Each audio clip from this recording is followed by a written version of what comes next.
Assalamualaikum warahmatullahi wabarakatuh.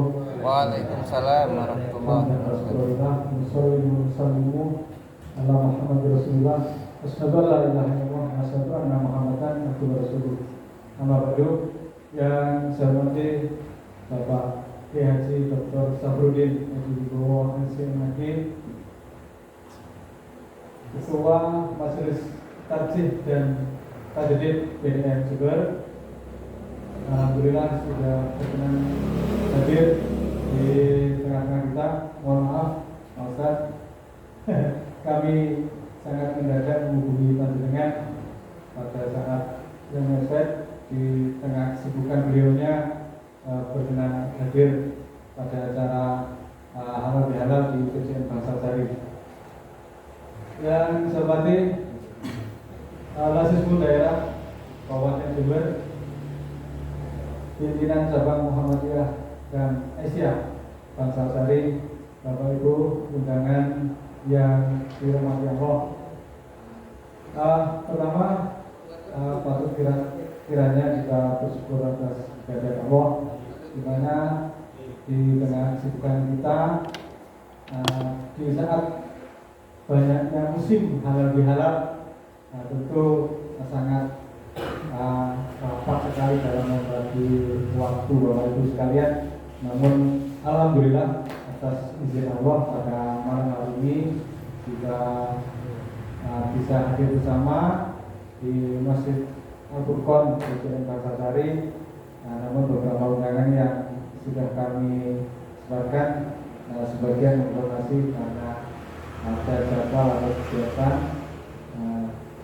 yang tidak bisa ditunda sehingga pada malam hari ini tidak bisa bergabung dengan kita. Mudah-mudahan bisa dimaklumi, dan kami mohon maaf sebagaimana jadwal bahwasanya yang pertama itu adalah sosialisasi dari Lasismu, namun karena peserta atau hari ini tadi belum lengkap sehingga kita ubah acaranya. Untuk Lasismu kita geser ke belakang, itu Mas ya. Ada noman ngalah nggak apa-apa. Baik, Bapak Ibu, sebelumnya saya bacakan terlebih dahulu dengan acara pada silaturahmi halal bihalal keluarga besar Muhammadiyah dan Aisyah cabang Bangsasari. Yang pertama adalah pembukaan, kemudian yang kedua adalah sambutan dari pimpinan cabang, kemudian yang ketiga pengajian silaturahmi dari Bapak Dr. Safruddin, kemudian yang berikutnya adalah sosialisasi program dari Lasismu Daerah Kabupaten Jember yang sebelumnya telah menutup. Baik Bapak Ibu sekalian, kita awali pertemuan pada malam hari ini dengan bacaan basmalah bersama-sama. Baik, selanjutnya sambutan dari Ketua Pimpinan Cabang Muhammadiyah Bangsasari kepada yang terhormat Bapak Basuki Rahmat Desa.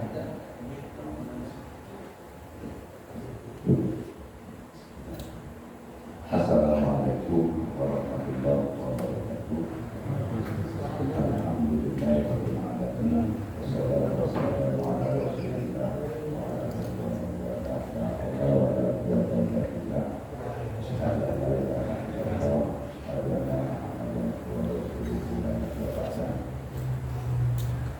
pertama kami ucapkan selamat kepada Bapak Dr. Safruddin yang alhamdulillah hadir di tengah kita, dan kedua tim Lasismu Jember juga hadir di tengah kita. Semoga Allah memberikan kekuatan, kesabaran, ketakwaan hati kepada beliau, meskipun pada malam hari ini acara silaturahim halal bihalal memang acara yang mendadak, tapi terencana. Alhamdulillah bisa kita laksanakan bersyukur kepada Allah Subhanahu wa taala karena atas limpahan nikmat yang begitu banyak dari Allah Subhanahu wa taala, semua kita diberikan kemampuan, kekuatan untuk selalu terus beribadah kepada Allah Subhanahu wa taala dengan sekuat tenaga, diiringi dengan ilmu, diiringi dengan yang memberikan kemampuan rezeki berupa panca indera. Insya Allah kita bisa membuka hati kita menjadi orang-orang yang selalu mukhlisin. Salawat dan salam kita aturkan kepada junjungan kita Nabi Muhammad sallallahu alaihi wasallam yang kita selalu diberikan Allah dan selalu kita kepada beliau. Selanjutnya yang pertama kami ucapkan terima kasih kepada undangan hadirin semuanya, dan kebetulan majelis ini hampir hadir semuanya dari pengurus pimpinan cabang Muhammadiyah dan Aisyah, dan kebetulan kami sampaikan bahwa Ketua Aisyah hari ini malam ini kedatangan tamu dari Gresik. Jadi tadi malam kita mengadakan acara halal bihalal, rencana mau dimajukan, ternyata tetap posisinya masih pada hari Kamis hari ini, meskipun tadi malam kedatangan tamu dari pimpinan daerah Muhammadiyah Kota Kediri yang mengikuti acara di Universitas Muhammad Jember tentang MSc. Dan kebetulan tadi rencananya saya juga izin, kami alhamdulillah teman kami dari pimpinan daerah Muhammadiyah Malang juga hadir di rumah. Rencana saya ajak ke sini, ternyata karena waktunya mendadak akhirnya pulang ke Malang. Dan kebetulan dari anggota pimpinan daerah Muhammadiyah itu dari teman kami yang kebetulan misi di pimpin pondok pesantren dan Fikri, miliknya saudara Bu Maria Lutfia, kenal semuanya di daerah Malang. Jadi mohon maaf, insya Allah kalau kamu dari Gresik sudah pulang, mungkin Ketua Asia beserta suami bisa hadir di tengah-tengah kita. Yang kedua, juga permintaan maaf kepada ibu-ibu dan bapak-bapak sekalian yang saya sampaikan tadi berkenaan dengan halal bihalal ini memang terencana tapi sangat mendadak sekali.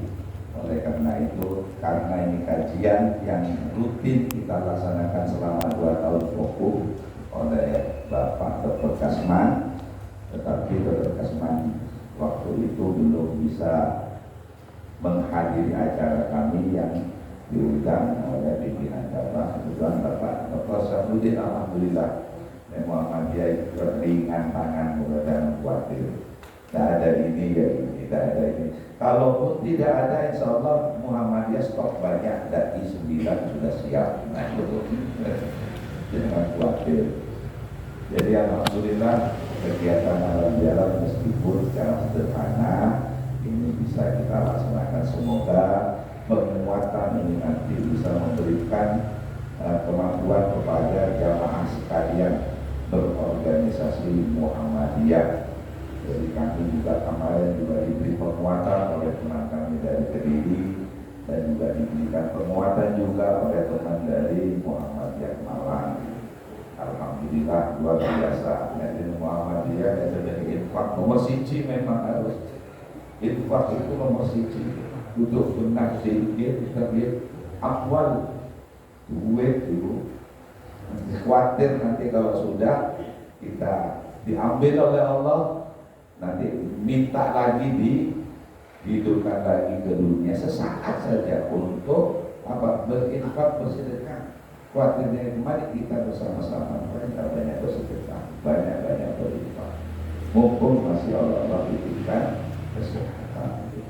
Yang ketiga, kami bersyukur juga kepada Allah Subhanahu wa taala bahwa semakin hari semakin bertambah jamaah kita.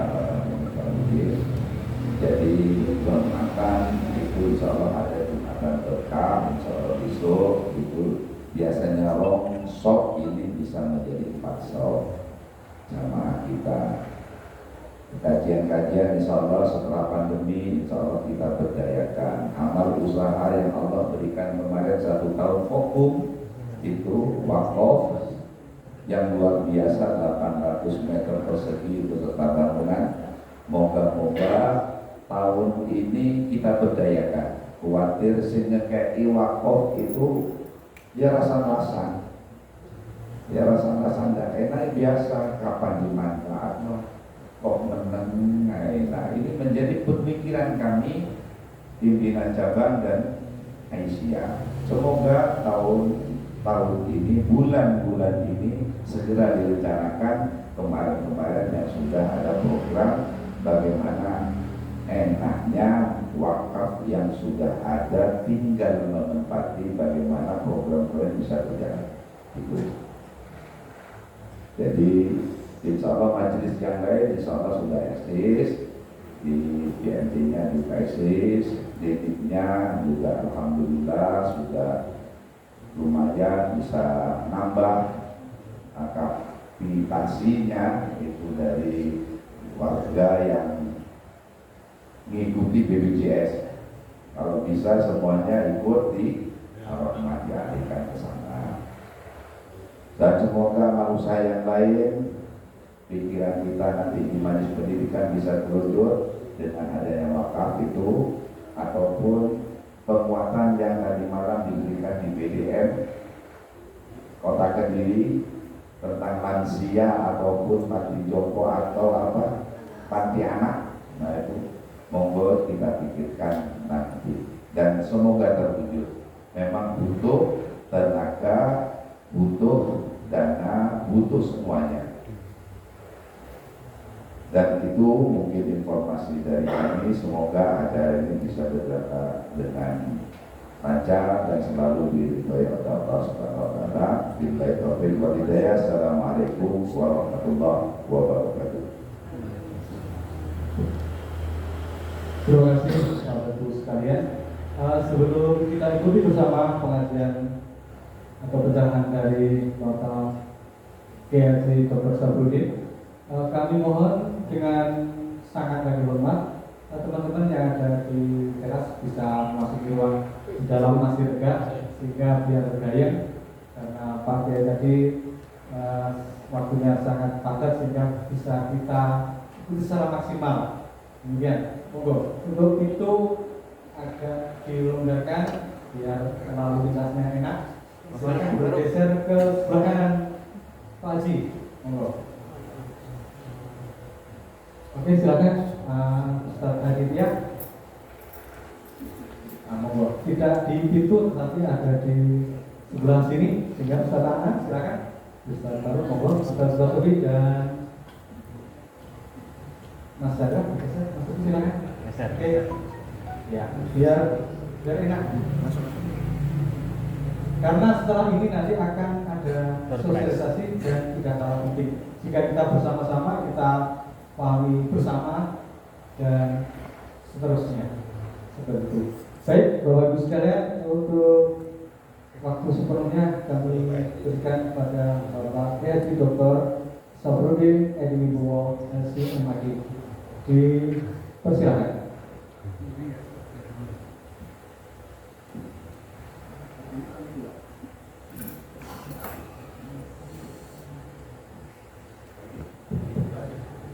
Tes.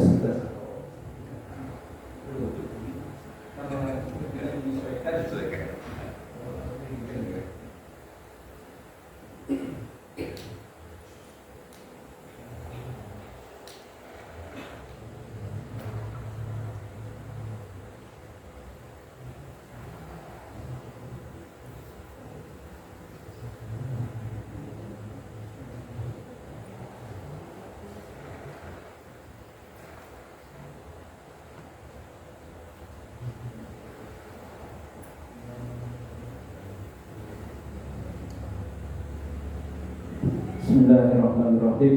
Assalamualaikum warahmatullahi wabarakatuh. Alhamdulillah, nahmaduhu wa nasta'inuhu wa nastaghfiruh wa na'udzu billahi min shururi anfusina wa min sayyiati a'malina. Man yahdihillahu fala mudilla lahu wa man yudlilhu fala hadiya lahu. Asyhadu an la ilaha illallah wahdahu la syarika lahu wa asyhadu anna Muhammadan abduhu wa rasuluhu la nabiyya ba'dah. Allahumma shalli wa sallim wa barik ala nabiyyina Muhammadin wa ala alihi wa sahbihi ajma'in. Amma ba'd, faqad qala ta'ala fi kitabihil karim, a'udzu billahi minasy syaithanir rajim. Wasari'u ila maghfiratin min rabbikum wa jannatin 'arduha as-samawati wal ardu u'iddat lil muttaqin alladzina yunfiquna fis sarra'i wad dharra'i wal kadhibina al-ghayza wal 'afina 'anil nas wallahu yuhibbul muhsinin. Shadaqallahul 'azim. Ma'asyiral muslimin, wabil khusus yang saya hormati Al-Mukarram pimpinan cabang Muhammadiyah Bangsal Sari, terus kita Bapak Haji Basuki Rahmat, Insya Allah sudah terdaftar kita. Setidaknya sudah terdaftar, sudah punya tiket, walaupun berangkatnya walau berapa harus dinyatakan. Jadi kalau tahun ini kita daftar itu masih tahun 2050 sekian. Saya kemarin mendaftarkan anak saya yang paling besar itu, saya itu 2054. Jadi saya pikir apakah saya masih hidup waktu itu. Saya hanya berdoa semoga anak saya sampai. Jadi yang khusus juga para jajaran pimpinan cabang Muhammadiyah Bangsal Sari, pimpinan cabang Aisyah. Hadir ya, pimpinan cabang Aisyah. Bapak-bapak ini kalau nggak ketemu ibu biasanya malas. Harus hadir juga ibu Mina ini. Dan para pimpinan majelis atau lembaga, para pimpinan mungkin ada organisasi otonomnya ya, Pemuda Muhammadiyah ada ya. Kalau IPM kita ya belajar nggak ada, karena tidak ada sekolah yang khusus Muhammadiyah di Bangsal Sari. Para bapak dan ibu jamaah Masjid Al-Furqan Bangsal Sari ya. Alhamdulillah saya bersyukur bisa hadir di sini. Ini mungkin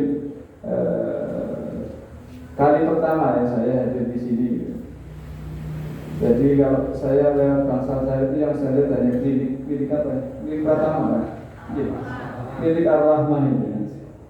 Jadi saya membayangkan luar biasa ya Muhammadiyah Bangsal Sari yang mungkin dari sisi jumlah anggota itu tidak lebih besar ya. Kira-kira hitungan berapa ribu Pak atau ratus? Tetapi bisa membangun ya. Alhamdulillah bisa membangun klinik yang luar biasa ya. Jadi itulah ciri Muhammadiyah ya. Ciri Muhammadiyah itu pengurusnya miskin-miskin, tapi amal usahanya hebat-hebat gitu ya. Ya kan? Yang diucapkan oleh Gustur Muhammad. Jadi orang Muhammadiyah itu pengurusnya itu miskin-miskin, tetapi amal usahanya luar biasa ya. Rumah sakitnya, kemudian perguruan tingginya itu megah-megah gitu kan. Bahkan menjadi perguruan tinggi terbaik Islam di dunia itu ya. Muhammadiyah Malang, kemudian Jogja itu jadi perguruan tinggi terbaik di dunia Islam. Tapi katanya pengurusnya miskin-miskin, berarti apa? Kerjanya ikhlas gitu ya. Jadi alhamdulillah kita bersyukur bisa kita temukan di sebuah perkumpulan, sebuah organisasi yang kemudian memang di situ ada keteladanan yang diberikan langsung ya, dan bisa kita lihat, bisa kita rasakan ya, dengan hasil-hasil dari kerja mereka. Hingga maka dalam kesempatan yang sangat berbahagia ini saya mengucapkan terima kasih ya, bisa diajak berkenalan, ta'aruf ya. Karena ada beberapa cabang yang saya mungkin belum pernah ke situ, Pak. Termasuk yang ini yang terakhir adalah Bangsal Sari. Saya belum pernah di sini, Pak. Lewat sering kali. Kenapa? Karena kalau saya mudik pasti lewat Tangsel ya. Saya mudiknya ke Jogja, ke Jawa Tengah, dan selalu lewat Tangsel hari ini. Tapi saya berpikir ini cabangnya di mana, saya belum pernah di situ. Gitu. Jadi itu. Baik para bapak dan ibu yang dirahmati Allah, ini karena sudah malam ya, mungkin saya berapa menit saja cukup ya. Yang penting pesan apa? Pesan ini acara halal bihalal kan? Halal bihalal, maka pesan utamanya adalah halal bihalal. Jadi para bapak dan ibu yang dirahmati Allah, mungkin singkat saja bahwa kenapa kita harus mengadakan halal bihalal. Ya? Dan di Muhammadiyah ini sudah dilaksanakan pada tahun 1926. Kalau nggak salah ini, ada sebuah pengumuman di majalah Suara Muhammadiyah, undangan alal bi alal itu bukan pakai H ya, alal bi alal kalau nggak salah ya, alal bi alal gitu ya. Jadi bukan dengan H tapi alal bi alal, undangan bagi siapa yang mau ikut halal bi halal urunan sekian golden gitu ya. Itu tahun 1926. Okay. Maka kalau ditelusuri di sejarah Indonesia, sesungguhnya halal bihalal itu siapa yang pertama kali mencetuskan? Karena di situ ada perbedaan pandangan ya. Ada yang mengatakan bahwa itu Kiai siapa? Wahab Maskulah gitu ya. Kalau nggak salah ketika ditanya oleh Presiden Soekarno ini bagaimana supaya kita bisa mempertemukan umat Islam, maka kemudian salah satunya ada ide atau gagasan untuk dilaksanakan halal bihalal gitu ya. Jadi ada yang mengatakan itu gagasannya Kiai NU, tapi kalau melihat sejarah tadi itu di majalah Suara Muhammadiyah tahun 1926 sudah ada undangan untuk melakukan halal bihalal itu. Nah, maka yang penting mungkin saya sampaikan ya, karena juga ada suara-suara yang tidak sepakat dengan tradisi ini, ya kan? Ada suara-suara yang mengatakan halal bihalal itu nggak ada dalilnya ya. Mana dalilnya ini? Nah, zaman Nabi dulu pernah Rasulullah dan para sahabat setelah hari raya Lebaran berkumpul-kumpul saling meminta maaf gitu ya. Sehingga ada seorang ustaz di Jember yang mengatakan tradisi halal bihalal itu nggak ada dalilnya, nggak ada dasarnya. Kalau dengan bahasa kasarnya mungkin lebih disebut sebagai bid'ah gitu. Ya kan? Ada ceramah dan kemudian itu dibuat ya, atau dibuat posting di media sosial seperti itu gitu. Jika kemudian kita termasuk yang kena postingan itu, artinya kena kritik dan sasaran ya. Muhammadiyah ikut-ikutan mengadakan tradisi halal bihalal, padahal itu tidak ada contohnya, tidak ada teladannya, tidak ada sunnahnya dari Rasulullah SAW. Maka dalam kesempatan yang berbahagia ini saya ingin memberikan sebuah pemahaman atau dasar yang mungkin bisa kita gunakan mengapa kita perlu melakukan halal bihalal ya. Pertama mungkin ini agak filosofis ya, bahwa di dalam ajaran Islam itu tidak ada ajaran yang namanya dosa waris Pak. Kalau dalam ajaran Kristen kan ada istilah dosa waris ya. Apa itu dosa waris itu? Dosa waris adalah dosa yang diwarisi oleh setiap anak cucu Adam akibat pelanggaran yang dilakukan oleh ayah pertama mereka, yaitu Adam alaihissalam dan istrinya Siti Hawa, ketika mereka melanggar perjanjian untuk tidak memakan buah khuldi. Dosa itu kemudian diwariskan dalam teologi atau dalam pemahaman agama Kristen itu diwariskan kepada setiap anak cucu Adam, sehingga kemudian di dalam ajaran mereka itu nanti ada ajaran tentang penyaliban atau crucifixion. Jadi ajaran Kristen mengajarkan ada penyaliban Yesus Kristus itu artinya apa? Bahwa Yesus Kristus sebagai jelmaan dari Tuhan, ya, Tuhan anak itu mengorbankan dirinya. Jadi Tuhan yang Maha Kasih mengorbankan dirinya untuk disalib dalam rangka menebus dosa yang dilakukan oleh Adam alaihissalam. Sehingga kemudian dengan penyaliban Yesus Kristus, dosa waris itu kemudian diangkat, ya, diangkat atau dihapuskan. Itu ajaran Kristen seperti itu. Jadi dalam ajaran Kristen seperti itu ya. Nah, tetapi bagaimana dengan ajaran Islam? Apakah Islam kemudian mengajarkan dosa waris? Ya. Dalam Islam justru sebaliknya. Setiap anak manusia itu dilahirkan dalam kondisi yang suci. Ma min mauludin illa yuladu 'alal fitrah. Tidak ada seorang anak manusia pun yang dilahirkan kecuali dia dilahirkan dalam kondisi fitrah. Kondisi fitrah itu maksudnya apa? Lahir tanpa dosa dari kedua orang tuanya. Jika dalam ajaran Islam itu tidak ada istilah anak haram. Ya. Walaupun mungkin itu hasil hubungan di luar hubungan suami istri. Jadi tidak boleh kemudian anaknya disebut sebagai anak haram. Karena yang haram itu kedua orang tuanya, bukan anaknya. Dia tidak tahu apa-apa, dia lahir dalam kondisi suci, walaupun mungkin hasil hubungan yang tidak sah. Nah, maka kembali kepada ajaran Islam, Islam mengajarkan bahwa setiap anak lahir dalam keadaan fitrah, dalam keadaan suci tanpa membawa dosa. Karena apa? Karena ajaran Islam mengatakan bahwa benar memang Nabi Adam itu dia pernah melakukan satu kesalahan yang karena kesalahan itu kemudian dia dihukum, diturunkan dari surga ke muka bumi ini. Tetapi dosa yang dilakukan Adam itu sudah diampuni. Karena apa? Karena Adam sudah bertaubat. Ya, fatalaqa Adamu min rabbih kalimatin fataba alaihi. Ya. Jadi apa? Bahwa di dalam konsep Islam itu memang sama, Adam sama-sama melakukan kesalahan, tetapi kesalahan itu sudah diampuni karena apa? Adam sudah bertobat. Salah satu caranya bertobat adalah dengan mengucapkan kalimat fatalaqa Adamu min rabbih kalimat. Adam menerima kalimat itu adalah doa atau ucapan sebagai pernyataan pertobatannya. Apa kalimat itu, Bu? Ada yang apa? Jadi kalimat pertobatan yang dilakukan oleh Nabi Adam itu adalah apa?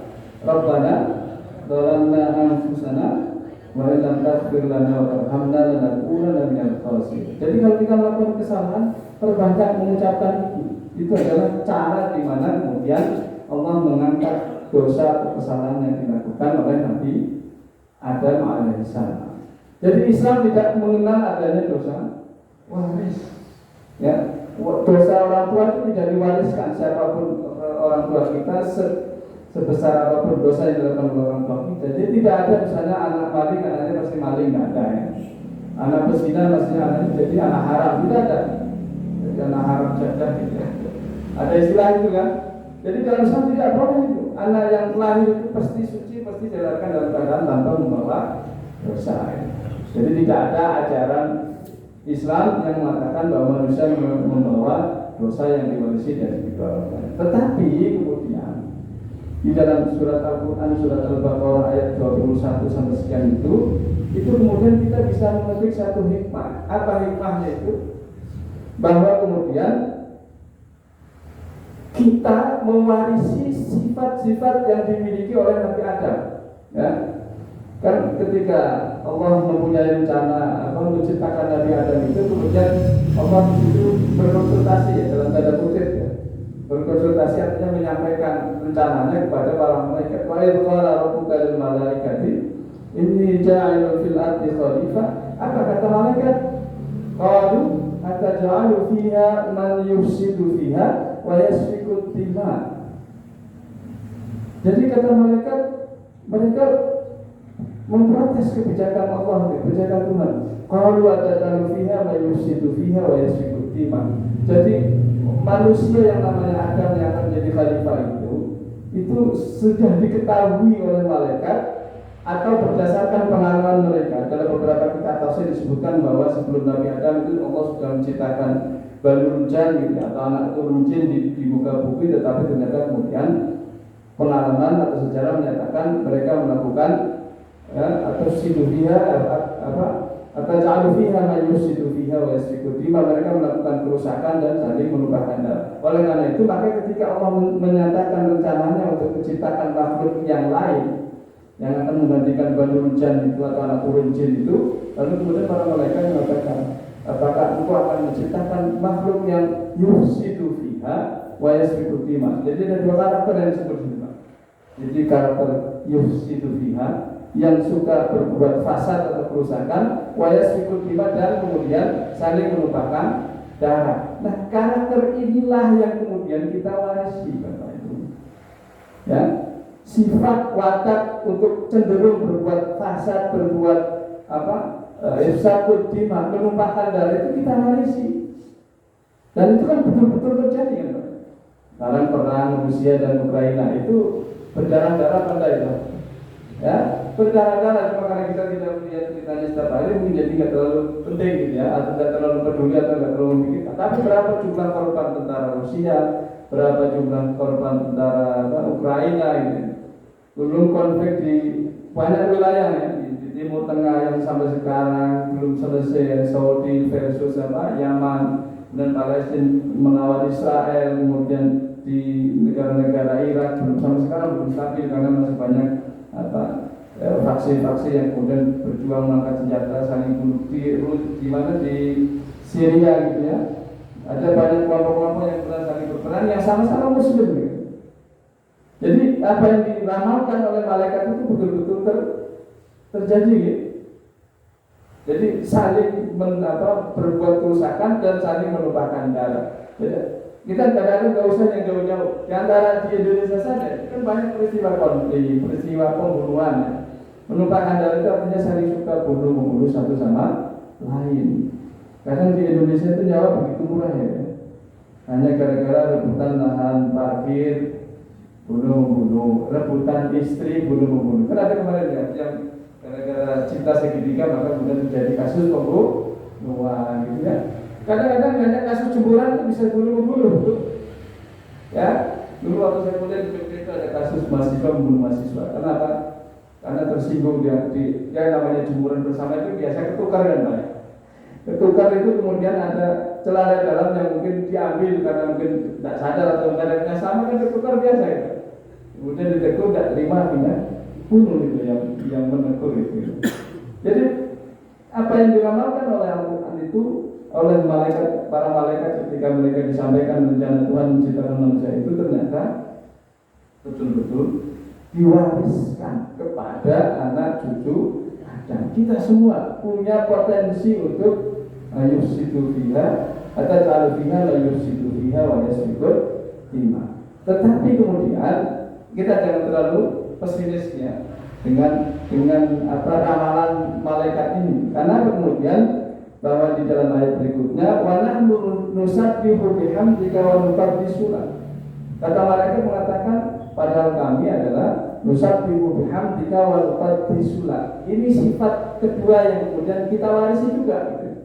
Bahwa di satu sisi kita mewarisi sifat yang merusak tadi, sifat-sifat syaitan atau iblis tadi itu, tapi di sisi lain kita juga mewarisi watak-watak malaikat itu nusabbihu bihamdika wa nuqaddisuka. Kita punya potensi untuk menjadi manusia yang taat, bertasbih dan mensucikan Allah Subhanahu wa taala. Dan antara kedua potensi ini selalu bertarung, bersaing di dalam diri kita ya. Potensi malaikat dan potensi syaitaniah tadi itu selalu bergumul ya, bertarung di dalam diri kita ini antara kecenderungan baik ya, fa'alhamaha fujuraha wa taqwaha. Semua punya potensi untuk takwa dan punya potensi untuk berbuat fujur atau berbuat dosa gitu. Nah, kembali ke tradisi halal bihalal tadi itu, maka dengan potensi yang dimiliki oleh manusia itu, kita semua punya potensi untuk melakukan kesalahan. Ya. Ada di antara kita yang tidak pernah merasa bersalah. Ya, ada nggak? Kadang-kadang ada ini, ada manusia yang merasa hidupnya saya tidak pernah melakukan kesalahan, buat apa saya minta maaf gitu ya. Ada ini. Nah, jadi kullu bani Adam khata'un wa khairul khata'in at-tawwabun. Di dalam hadis Rasul mengatakan bahwa semua anak cucu Adam itu punya potensi untuk berbuat salah. Wa khairul khata'in at-tawwabun, dan sebaik-baik orang yang melakukan kesalahan adalah bahwa kita kemudian mau bertaubat. Bertaubat itu artinya mengakui kesalahan itu. Sehingga lebih baik ya di dalam hidup ini kita lebih baik mencari kesalahan diri kita dulu daripada kita mencari kesalahan orang. Karena apa? Kalau kita mencari kesalahan orang itu cerdas gitu, cepat. Oh ini orangnya suka begini, ini orangnya suka begini gitu. Apalagi suami dan istri gitu ya. Kalau suami dan istri kan begitu Pak. Kalau suami lagi marah sama istrinya itu kesalahan istri itu kelihatan semua gitu kan. Iya kan? Demikian juga istri ketika marah sama suami, kesalahan suami tampil semua, kebaikan-kebaikannya hilang, tidak kelihatan gitu. Nah maka kalau bisa, ya kadang-kadang kan dalam kehidupan rumah tangga itu sering clash, sering konflik, sering bertengkar itu, kalau bisa itu jangan mencari kesalahan orang, tetapi mencari kesalahan diri. Ya, memang saya yang salah mas, gitu ya. Saya begini. Suaminya bukan, sampai nggak salah, saya yang salah. Hanya begitu ya, bukan salah. Gitu. Yang ada kan bukan benar itu. Nah, ibu-ibu terutama itu aturannya kan peraturan nomor 1, istri tidak pernah salah. Nomor 2, kalau istri salah kembali ke nomor 1 gitu ya. Iya kan Pak? Tidak pernah salah. Jadi kalau disalahkan sudah tahu dulu itu aturannya, dikembalikan lagi. Ya, sampai ini nggak ngerti kesalahan itu. Nah, itu biasanya kan. Ya wes daripada pikiran. Jadi alhamdulillah ya. Jadi kita sebagai suami harus sadar gitu ya. Kata Rasulullah itu istausu bin nisa'i khaira fa inna hunna khuliqna min dhal'in a'wan. Berbaik-baiklah dengan istri-istri kalian karena mereka tercipta dari rusuk yang bengkok ya. Rusuk yang bengkok itu maksudnya bahwa karakter kepribadian perempuan itu seperti tulang rusuk gitu ya. Kalau diluruskan, dipaksa luruskan dia patah, tapi kalau dibiarkan dia bengkok, susah kan? Tidak itu. Perempuan ibu-ibu kalau di nanti terima pandai Rasulullah itu hadis Nabi itu maksudnya adalah bahwa ibu-ibu cenderung itu seperti tulang bengkok. Ya kalau ditegur, dikerasin, dipaksa diluruskan patah. Ya mutung, akhirnya nggak mutung di kamar, bojone nggak dimasakin gitu kan. Ya kadang-kadang lama itu atau didiamin gitu ya. Istri kadang-kadang diam seminggu 2 minggu gitu. Ada yang begitu Pak di sini Pak? Insya Allah nggak ada ya. Kalau yang ngaji di sini insya Allah nggak ada ya. Tapi kalau lihat wajah-wajah bapak-bapaknya banyak yang kelihatan jadi korban gitu. Jadi diumpamakan seperti itu gitu. Nah, kalau dibiarin tetap bengkok Pak. Maka kata Rasulullah istausu bin nisa'i khair. Berbaik-baik, jadi pintar-pintarlah menjadi pasangan suami harus sabar. Karena perempuan itu diciptakan dengan potensi dia harus mengucapkan 20.000 kosakata dalam sehari. Kalau nggak salah begitu ya. Menurut penelitian psikologi itu, perempuan itu harus mengucapkan 20.000 kata setiap hari. Sementara laki-laki hanya 7.000. Ya. Dengan laki-laki kalau sudah banyak ngomong seperti saya ceramah ini, nanti kalau pulang sudah diam Pak, sudah habis kosakatanya. Tapi kalau istri itu selalu banyak dikomentari, banyak gitu. Kalau di sana, kalau di sini jauh enggak ada. Jadi apa saja dikomentari, oh iya ya. Berarti itu sudah kecenderungan alami gitu Pak. Maka alangkah baiknya kecenderungan itu kemudian digunakan untuk mengaji gitu. Kenapa? Itu nanti menghabiskan kosakata yang jauh lebih. Kalau enggak, nanti suaminya yang diceramahi ya. Kadang-kadang saya negur istri dibalas ceramahnya 2 kali lipatnya. Jadi itu lagi. Jadi ternyata manusia kecenderungan manusia tadi itu buat fasa berbuat menumpahkan dalam arti mungkin bertengkar, berkelahi, berbeda pendapat itu ada dalam semua lini kehidupan. Demikian juga mungkin dalam berorganisasi di Muhammadiyah gitu. Saya yakin namanya mengurusi banyak orang tentu tidak bisa memuaskan semuanya gitu. Kadang kita berbuat benar aja masih disalahkan gitu kan. Apalagi kalau berbuat nggak benar gitu kan. Dipaito ya, jadi paito hasanah itu. Jadi di organisasi ini sudah kelihatan jadi pimpinan itu sudah tidak dibayar malah bayar gitu ya. Ketika menonton kebijakan salah terus tidak pernah dulunya ya. Jadi itu sudah sesuatu yang memang biasa atau pasti akan terjadi di dalam kita bergaul dengan masyarakat. Maka dalam sebuah hadis Rasulullah mengatakan bahwa al-mu'min alladzi yukhalidun nas khairun minal mu'min alladzi la yukhalidun. Ada manusia yang kemudian atau afdal gitu, dalam hadis yang lain itu. Jadi al-muslim alladzi yukhalidun nas wa yasbiru ala adahu afdal minal ladzi la yukhaliduhum wa la yasbiru ala adahu. Jadi kata Rasulullah, manusia yang bergaul, bercampur, berinteraksi dengan orang lain dan dia bisa bersabar di dalam menghadapi sikap orang lain yang mungkin menyakiti, kemudian yang menyakiti perasaan gitu kan. Dia bisa sabar, maka itu lebih baik ketimbang orang yang mengurung diri, tidak pernah bergaul dan tidak pernah kemudian bersabar atas gangguan orang lain. Itu lebih baik. Karena ada orang mengatakan supaya saya tidak berbuat salah maka saya tidak mau bergaul dengan orang lain. mengurung diri di rumah, mengisolasi di rumah supaya apa? Supaya dia tidak punya salah dengan orang. Tetapi ternyata sikap semacam itu tidak dibenarkan oleh Rasul. Karena Rasul mengatakan lebih afdol orang yang mau bergaul dengan orang lain dan dia mau bersabar menghadapi sikap-sikap orang lain yang menyakiti perasaan kita. Maka jadi pimpinan itu harus punya cadangan sabar yang kesekian kali gitu Pak. Jangan mudah dikritik lalu tersinggung motong gitu ya. Kan banyak gitu ya, di dalam organisasi kan begitu. Ditegur, diingatkan, kemudian sakit hati motong gitu. Motong apa motong? Ngambul ya.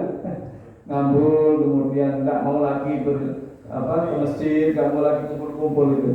Tapi kalau di sini insya Allah nggak ada ya. Kalau di tempat lain aja ya. Di sini insya Allah nggak. Mana? Nggak ada bedanya ya. Semoga ada. Nah, kalau ada, kadang-kadang sudah Muhammadiyah ada sedikit, lalu muntulan lah bahaya. Jadi itulah ajaran Islam. Maka jadi kembali kepada tadi itu bahwa kita punya kecenderungan untuk selalu berbuat dosa, selalu berbuat salah. Maka ketika ada seorang soleh atau salah soleh ditanya sesungguhnya apa sih hari raya itu, maka salah satu jawabannya adalah hari raya itu ketika dalam satu hari saya tidak melakukan satu dosa apapun. Tapi itu sulit kan Pak? Bisa nggak kita dalam satu hari kita bergaul, berinteraksi dengan orang lain, keluar rumah, pulang tanpa membawa dosa apapun? Kira-kira mampu apa enggak? Nah, susah. Kecuali kalau kita tidur di rumah saja gitu ya. Nah itu mungkin enak gitu. Tapi kita tidak mungkin tidak melakukan kesalahan kecuali kalau kita tidur di rumah atau hanya berdiam diri di rumah. Oleh karena itu maka di dalam konsep Islam sekali lagi tidak ada kemudian tadi tidak ada dosa waris dan tidak ada kemudian penebusan dosa ya, dengan cara yang diajarkan oleh ajaran Kristen. Dalam ajaran Kristen itu kalau kita punya dosa maka kita membayar sejumlah uang untuk menebus surat penebusan dosa. Enak ya? Atau kemudian datang ke bilik-bilik di gereja itu kan ada bilik-bilik pengakuan dosa ya. Jadi di dalam tradisi gereja itu kalau kita melakukan kesalahan itu kemudian apa? Bisa membeli surat tadi itu, surat penebusan dosa, atau yang kedua melakukan pengakuan dosa di bilik-bilik itu. Jadi di situ ada pendetanya, lalu kemudian ada orang yang hadir dan orang yang datang itu tidak tahu siapa pendeta yang di dalam itu ya. Dan mengaku melakukan misalnya ketika dia melakukan perzinahan, misalnya dia mengaku saya baru berzina, saya mohon diampuni dan sebagainya. Nah di dalam ajaran Islam dosa itu tidak bisa ditebus dengan cara tadi itu membuat membeli surat penebusan dosa, tetapi dosa di dalam ajaran Islam itu bisa ditebus dengan melakukan amal-amal soleh yang lainnya. Artinya apa? Bahwa apa yang kita lakukan sesungguhnya adalah semua yang kita lakukan itu bagian dari penebusan dosa. Jadi dalam surah hadis Rasulullah mengatakan as-salawatul khamsu wal jumu'atu ila jumu'ati wa ramadhan ila ramadhan mukaffiratun ma bainahunna ma lam yartakib al-kaba'ir. Kata Rasulullah, sholat 5 waktu yang kalian lakukan dari satu waktu ke waktu yang lain gitu ya. Dan kemudian Jum'ah ila Jum'ah, ibadah yang kau lakukan di hari Jumat yang satu ke Jumat yang lain, kemudian ibadah yang kau lakukan pada satu bulan Ramadan ke bulan Ramadan yang lain, mukaffiratun ma bainahunna, akan menjadi mukaffirah, penghapus dosa yang kita lakukan di antara dua waktu itu. Jadi kalau kita menghindar dosa itu mustahil karena sudah kita menjadi karakter watak kita untuk selalu berbuat dosa ya. Tetapi yang kemudian perlu kita lakukan adalah bahwa perbuatan dosa yang kita lakukan itu harus diikuti dengan perbuatan baik. Artinya sayyi'atal hasanah tanfubah. Jadi kalau kita melakukan dosa, ya jangan kita hanya cukup sesali, tapi bagaimana kita melakukan kompensasinya dengan melakukan kebaikan-kebaikan yang lain. Sehingga dalam konsep Islam semua amal yang kita lakukan itu akan mendatangkan pahala atau juga bisa menjadikan kafarah atau penebus dosa. Dan salah satu yang bisa menebus dosa-dosa kita adalah ibadah puasa Ramadan yang sudah kita lakukan selama 1 bulan penuh. Dalam sebuah hadis yang sangat terkenal dan selalu pasti dibacakan selama bulan Ramadan. Rasulullah mengatakan, "Man shalla Ramadan imanan wa ihtisaban, ghufira lahu ma taqaddama min dzambihi." Karena siapa yang berpuasa Ramadan dengan dilandasi dengan iman dan ihtisab, mengharap pahala dari Allah, maka dia akan diampuni dosa-dosanya yang telah lalu. Bahkan dalam beberapa riwayat wa ta'akhkhar. Dan apa dosa yang belum dilakukan 1 tahun kemudian sampai Ramadan berikutnya itu juga sudah dijamin diampuni. Ya. Oleh karena itu maka mari kita sempurnakan. Ini kan janji Allah melalui nabinya bahwa kalau kita berpuasa 1 bulan penuh akan diampuni dosa-dosa kita. Ya, diampuni dosa-dosa yang sudah kita lakukan pada masa lalu. Tetapi kemudian, lalu kenapa kita harus melakukan apa? Halal bihalal, pakai maaf-maafan segala gitu ya. Kira-kira apa filosofinya? Kira-kira kenapa Islam atau masyarakat kita kemudian melakukan itu? Karena di dalam ajaran Islam, para bapak ibu yang dirahmati Allah, Islam membagi dosa itu menjadi 3. Yang pertama adalah dzambun la yaghfiruhullah, dosa yang tidak diampuni oleh Allah. Apa dosa itu? Dosa syirik. Innallaha la yaghfiru an yushraka bihi wa yaghfiru ma duna dzalika liman yasha. Allah ini ya, ingat ini. Allah mengatakan innallaha la yaghfiru an yushraka bihi. Allah tidak akan mengampuni dosa-dosa syirik. Kalau dia disekutukan, itu tidak akan diampuni. Wa yaghfiru ma duna dzalika liman yasha, dan Allah akan mengampuni dosa-dosa selain itu bagi orang yang dikehendaki. Maka hati-hati ya, saya kira mungkin di Muhammadiyah kajian tentang akidah harus diperkuat. Ya, diperkuat agar supaya tidak terjebak dalam bentuk-bentuk kesyirikan modern. Ya. Yang saya kira di tengah kesulitan ekonomi dan situasi yang tidak menentu itu marak ya. Budaya-budaya kemusyrikan. Kita kan kemarin baru saja digegerkan, digembarkan dengan ritual maut ya. Ya, sejumlah orang melakukan ritual maut tengah malam itu. Padepokannya itu padepokan Nusantara ya itu Pak. Itu rata-rata pengikutnya itu adalah orang-orang yang mengalami persoalan ekonomi ya. Dikejar-kejar oleh debt collector gitu ya, dikejar-kejar oleh pinjaman fintech itu. Itu orang-orang yang punya masalah dalam hidupnya, dan kemudian mencari solusinya dengan mengikuti aliran-aliran sesat semacam itu, melakukan ritual penyembahan ratu roro itu gitu, menyapa dengan sesajinya, kemudian harus pada malam hari harus bertapa di laut dan sebagainya gitu. Lalu kena ombak akhirnya pintir gitu kan, dan meninggal sebagian dari mereka. Itu banyak karena banyak persoalan-persoalan yang dihadapi, ternyata mereka mencari solusinya dengan lari kepada hal yang berbau kemusyrikan. Nah, maka inilah yang harus kita jaga. Kenapa? Karena ini dosa ranking pertama ya. Dosa ranking pertama dalam Islam adalah dosa syirik. Kenapa kemudian dia masuk dalam dosa yang paling besar? Karena dosa syirik itu kita di situ menzolimi Allah. Ya, yang kita zolimi bukan orang atau bukan manusia atau bukan binatang atau ciptaan. Yang kita zolimi ketika kita berbuat syirik, kita menzolimi Tuhan. Maka kemudian ya, Tuhan akan sangat marah, Allah akan sangat marah dengan orang yang melakukan dosa syirik. Kemudian yang kedua adalah dosa yang diampuni atau dijanjikan akan diampuni oleh Allah, yaitu dosa yang dilakukan oleh manusia ketika dia menzalimi dirinya sendiri.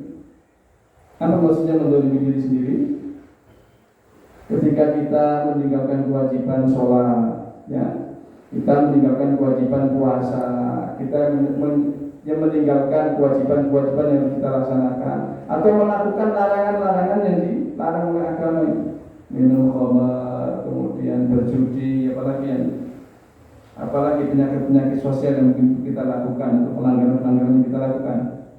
Ya kan, itu namanya mendzulmul abdi li nafsihi. Dosa seorang hamba terhadap dirinya sendiri. Jadi ketika kita tidak sholat, itu bukan kita menzalimi Tuhan. Karena Allah tidak butuh sholat kita ya. Yang kita zalimi diri kita sendiri, yang kita rugi adalah kita sendiri. Ketika kita tidak puasa, sama juga. Allah tidak butuh puasa kita. Ketika kita tidak puasa, maka kita menzalimi diri kita sendiri. Dan itu masih banyak dalam masyarakat kita yang tidak puasa ya Pak ya. Iya kan? Itu kalau awal-awal Ramadan saja itu kelihatan taat ya. Tapi nanti pertengahan Ramadan itu warung-warung sudah buka itu. Buka itu pagi-pagi saya kalau lewat ke kampus itu di daerah jalan kami itu ada warung di samping kuburan itu sudah banyak sepeda parkir di situ, banyak kelihatan kaki-kaki ekstrim. Jam 7 sudah sarapan. Aduh, Masya Allah. Ini kan banyak mereka. Dan banyak mereka yang kemudian pemahaman agamanya sangat rendah itu. Tentang kewajiban-kewajiban ini, termasuk kewajiban puasa. Ada orang datang ke musola saya itu membayar fidyah, saya bilang sampai tidak puasa kenapa? Ya ada sebab pada saya memang nggak puasa karena enggak itu. Jadi kemudian dia membayar fidyah ini kakak itu berapa hari, saya sudah terlalu banyak saya nggak puasa. Datang untuk membayar fidyah, dia nggak paham bahwa fidyah itu hanya diberikan pada orang-orang dengan kasus khusus gitu. Jadi dalam masyarakat itu masih perlu banyak. Jadi makanya dakwah Muhammadiyah juga harus dakwah tidak hanya kepada warga yang saya kira sudah Islamnya sudah baik gitu ya, tapi juga keluar warga Muhammadiyah kalau bisa. Di masyarakat kita itu masih banyak orang yang tata cara sholat belum benar, puasanya belum benar dan seterusnya tadi itu. Maka kembali jadi kita dakwah kita harus memperbaiki itu. Karena kalau tidak maka kita akan dimintai pertanggungjawabannya. Ya, bukan karena kita jadi kita akan dimintai pertanggungjawaban karena kita tidak melakukan sesuatu terhadap kemungkaran tadi itu. Jadi kalau ada orang tidak paham agama kemudian tidak kita ajari, kita ikut menanggung dosanya. Maka harus kita sampaikan dakwah Muhammadiyah kepada orang-orang yang memang jadi kembali ke dosa yang kedua, dzulmul abdi li nafsihi. Zalim atau kezaliman yang dilakukan oleh seorang hamba kepada dirinya sendiri. Dan itu dijanjikan diampuni oleh Allah. Ya, dijanjikan diampuni oleh Allah dengan berbagai macam cara pertobatan tadi. Yang penting kita bertobat, tidak mengulangi apa yang sudah kita lakukan, sungguh-sungguh di dalam pertobatan tadi. Nah kemudian ada jenis dosa yang ketiga, yang itu ditunda pengampunannya sampai kemudian dia mendapatkan kemaafan dari Allah. Yaitu apa? Dzulmul abdi li ghairihi. Dosa seorang yang dilakukan oleh seorang hamba kepada hamba yang lain. Ya. Jadi kalau saya pernah rasanya Pak Basuki itu sebagai ketua ini mengatur-atur akun-akun kalau duitnya kalau laku gitu. Nah ini kan biasa gitu. Rokoknya juga, kopinya kopi gitu ya. Nah itu kita sudah berdosa. Dan juga mungkin dalam pergaulan kita sering marah, sering kemudian misu-misui orang, gitu. Atau juga mungkin mengambil hak orang lain, gitu ya. Apapun misalnya kita punya jabatan, kemudian menggunakan jabatan itu secara tidak benar, gitu ya. Mencatin orang-orang kalau disukai, dikasih fasilitas, kalau dibenci ditempatkan yang paling ujung sana, ujung Jember, gitu kan ada gitu ya. Jadi berdasarkan like and dislike, senang atau tidak senang, gitu. Nah itu termasuk dosa-dosa yang kita lakukan kepada sesama kita. Nah itu bisa kepada suami, kalau istri pada suaminya. Ingat tuh dosanya seorang istri di dalam hadis Nabi dikatakan apa? Yang paling banyak dilakukan oleh istri pada suami itu apa?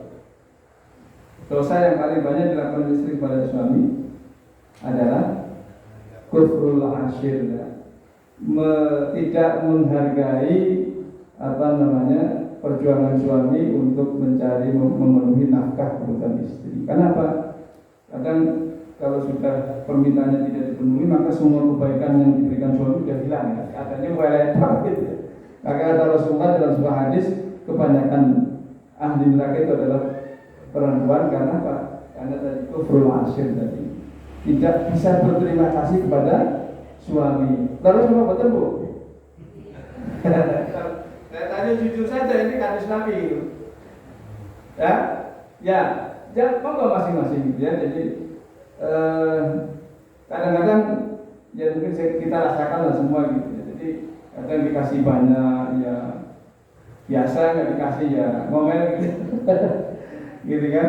Jadi monggo. Jadi itu salah satu kesalahan yang kata Rasulullah itu paling banyak dilakukan oleh orang istri pada suami. Kalau dosa seorang suami pada istri apa?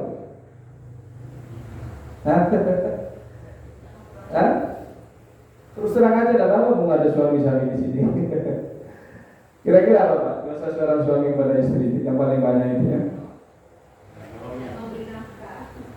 Kurang memberi nafkah katanya ya. Karena itu tanggung jawab suami, benar ya. Tanggung jawab suami gitu ya. Atau tidak apa namanya? Ya biasanya menelantarkan istri lah dalam bahasa ini ya. Menelantarkan istri-istri yang sudah bekerja di rumah seharian ya. Itu kalau mau dihitung berapa gaji istri ya? Kalau kita tinggal di hotel itu cuci baju laundry satu baju itu berapa ribu itu ya? Kadang-kadang kita nggak pernah hitung istri tiap hari nyuci baju nyetrika itu kalau dihitung berapa gitu ya.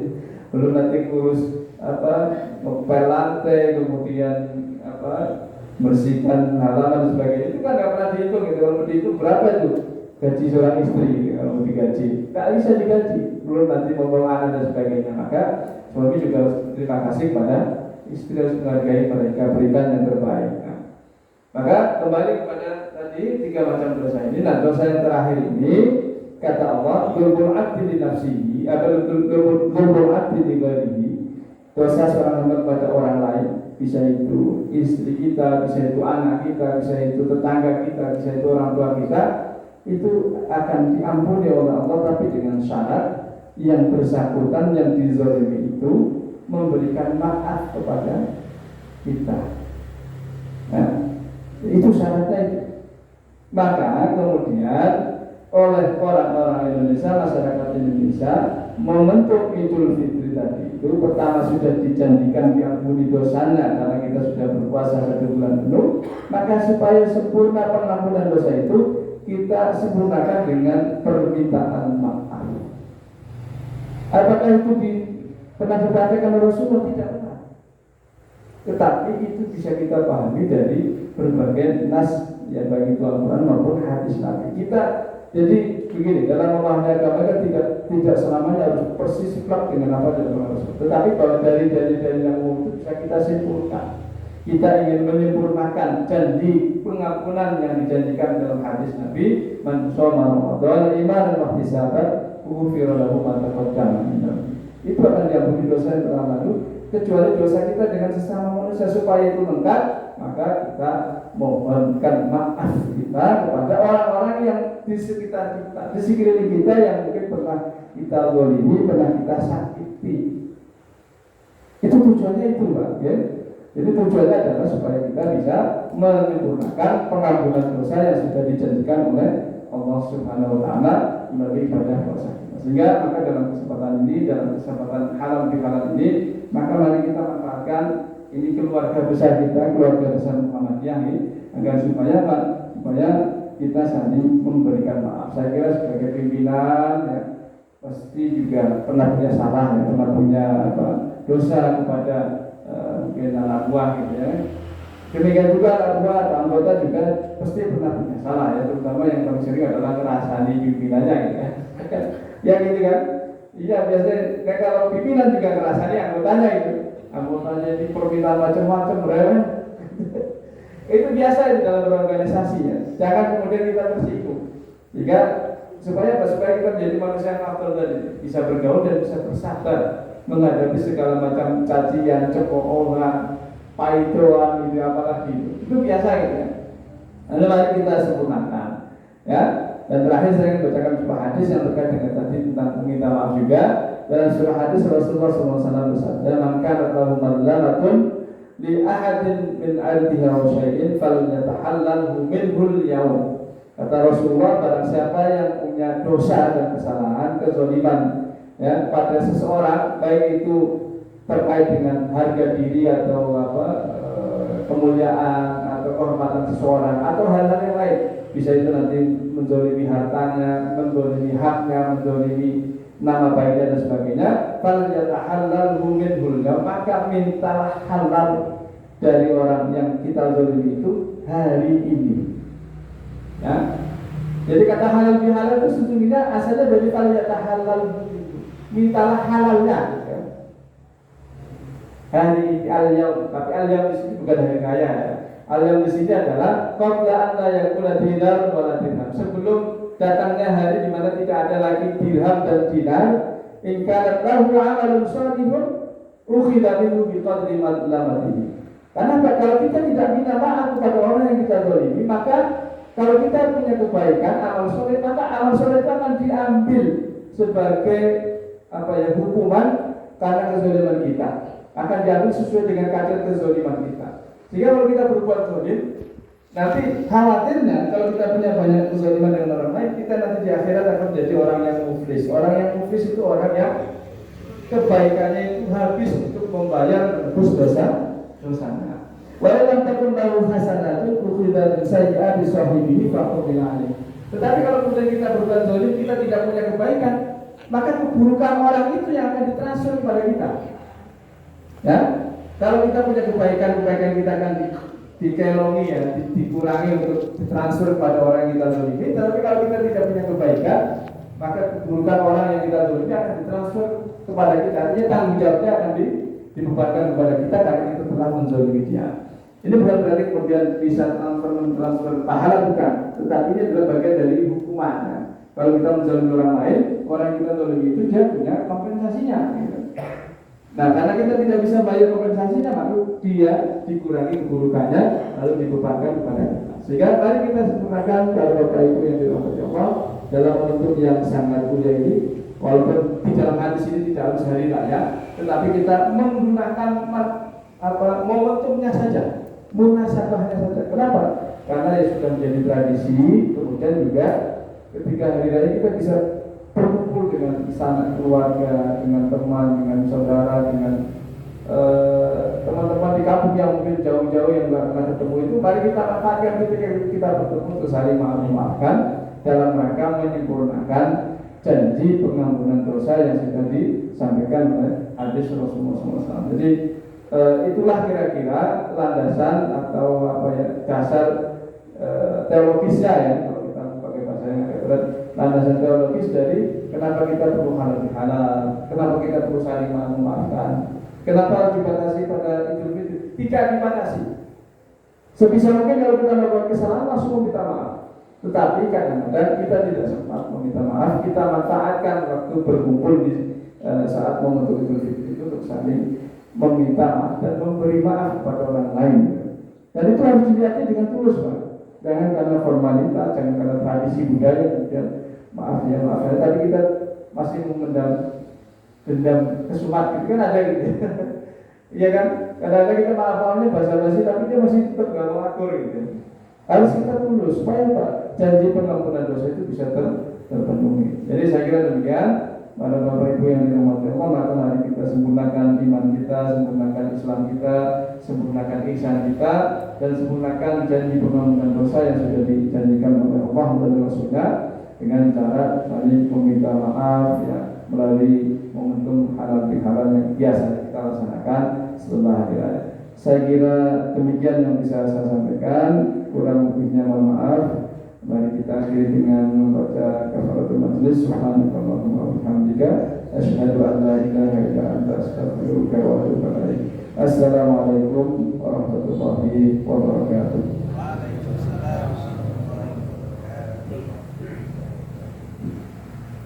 Alhamdulillahirabbil alamin. Demikian tadi Bapak Ibu sekalian, kita ikuti bersama pencerahan dari Bapak Dr. Sadir.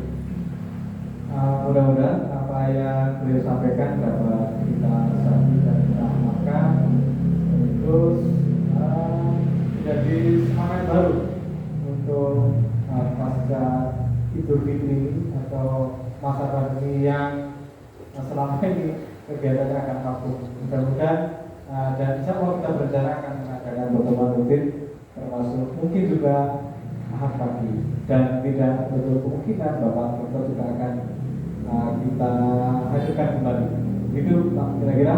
Dan selanjutnya kita masuki sesi berikutnya, yaitu sosialisasi program dari Rasisme Jember.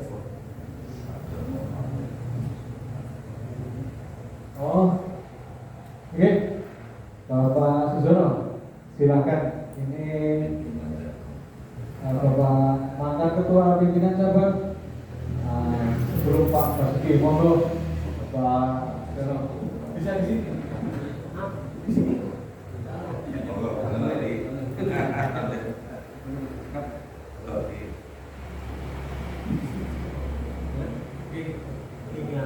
Assalamualaikum warahmatullahi wabarakatuh. Yang terhormat Bapak Ibu, saya mau bertanya Bapak mohon sesungguhnya orang berbuat bohong itu kan dosa yang itu. Lalu istri saya itu saya beli belanja. Saya beli belanja sekian cukup, sampai saya cukup. Bilang udah habis. Saya beli belanja cukup, mesti paling cukup. Dapat 3 hari, habis katanya. Misalnya berbuat bohong juga. Gaji saya naik, jak saya bilang sama.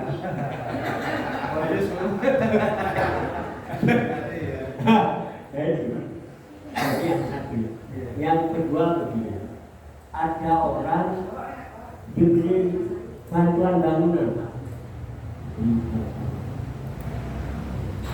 tapi yang diberi itu harus tanda tangan. Tanda tangan.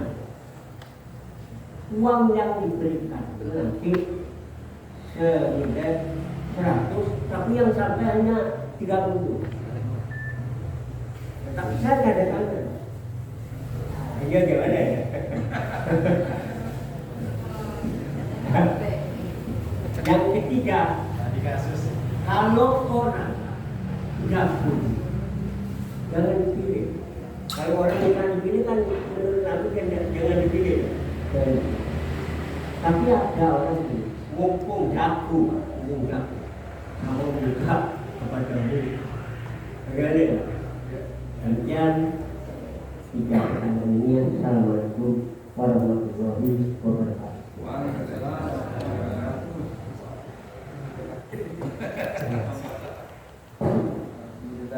Terima kasih Pak. Alhamdulillah tadi dialognya interaktif gitu. Dan saya salut karena yang bertanya adalah Pak Sujono.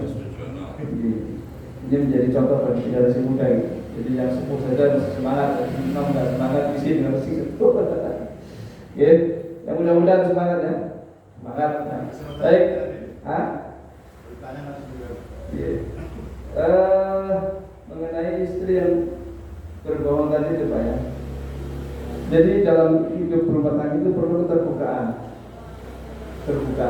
bahwa misalnya seorang istri dengan situasi ekonomi yang nggak karuan sekarang Pak ya. Harga minyak goreng sekarang berapa itu? 1 liter itu. Itu kira-kira kalau biasa mau belanja 50 cukup, gara-gara kenaikan inflasi minyak goreng dan bahan-bahan pokok itu kan tidak cukup ya Bu. Nah iya kadang-kadang kan gitu. Suami kadang-kadang pasti belanja cuma 10.000 pengen pakai telur gitu. Pengen pakai ayam gitu. Kadang-kadang ngeluh kok cuma kerupuk, cuma tempe. Ya bang belanjanya cuma 5.000, 10.000 kita telur pakai ayam gitu. Jadi perlu keterbukaan antara suami dan istri. Suami punya gaji berapa harus terus terang Pak. Jadi jangan kemudian ada yang disimpan istilahnya duit lanang gitu ya. Oke, ada duit lanang itu duit yang honor-honor yang di luar gaji yang ketahuan istri gitu ya. Yang biasanya duit lanang gitu ya. Ya terus terang aja, itu bahan saja. Jadi gaji saya sekian gitu ya. Kita bisa belanja per hari sekian gitu. Supaya cukup, kalau enggak begitu tidak cukup nanti 1 bulan gitu. Jadi terus terang terbuka, istri juga terbuka. Mas ini barang-barang sekarang naik, kalau saya belanja cuma sekian tidak cukup. Jadi atau kalaupun hanya uang sekian nanti hasilnya cuma dapat tempe tahu gitu ya. Oke, jadi harus ada keterbukaan. Ya, harus ada keterbukaan. Kalau ada terbuka ya pasti seperti gitu ya. Jadi istri suami punya gaji tidak dikasihkan semuanya ke istri ya, nanti istri juga mungkin tidak dibelanjakan semuanya untuk keperluan keluarga gitu ya. Ada yang lain-lain dan sebagainya. Jadi sekali lagi Pak, lalu bagaimana hukumnya bohong ya dalam masalah itu? Tentu ya sama-sama berdosa gitu. bohong. Kalau bohongnya dengan tujuan tidak baik ya. Tapi kadang-kadang bohong dengan tujuan baik boleh juga. Jadi kalau istri tanya, Mas gimana masakannya? Enak banget, gue enak. Padahal puasin. Tidak apa itu bohong untuk menyenangkan istri. Mas gimana? Dan itu sudah bagus belum? Wah, cantik sekali ini. Padahal kadang-kadang tidak match antara baju dengan bawahannya itu. Jangan lah, bohong yang baik boleh, tapi bohong yang kemudian menyebabkan kepada kebohongan yang lain yang itu akan mengantarkan kita kepada neraka kata hadis Nabi itu. Nah kemudian masalah bantuan ini sifat dilematis karena kadang-kadang bantuan-bantuan yang dari pemerintah yang resmi itu sampainya tidak seperti yang ada dalam nominal yang ada dalam proposal itu. Kalau tidak diterima kita tidak bisa bangun, kalau diterima kita harus berbohong gitu. Ya Pak ya. Ya misalnya penerapan rusunawa ya. Rusunawa kan sekarang banyak proyek rusunawa itu untuk madrasah, untuk pondok pesantren itu. Misalnya anggaran 100 miliar misalnya katakan. Yang sampai 70 itu sudah luar biasa gitu. Karena cuma 30-40 ya. Terus bagaimana itu? Kalau kita bohong, ya syukur kalau selamat dari tangkapan KPK ya. Karena kita tanda tangan itu, yang tanda tangan yang bertanggung jawab apa namanya? Yang penanggung jawab anggaran itu namanya apa? Kuasa pengguna anggaran itu ya. Itu yang bertanggung jawab yang tanda tangan. Tapi kalau nggak diterima tidak akan tanda tangan. Makanya membacakan jarang dapat itu kenapa? Orangnya ikhlas gitu. Soleh jujur gitu.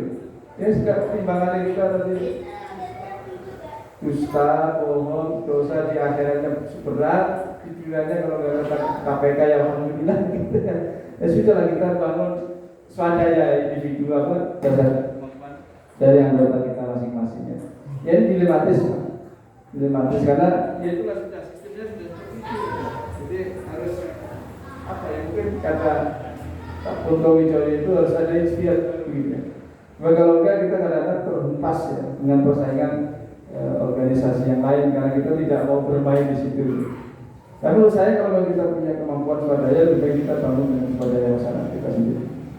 Ada juga yang kemudian beristihad begini, kekurangannya itu kita tambeli Pak, apa tambeli itu? Kita tutupi, tomboi dalam bahasa kita ya.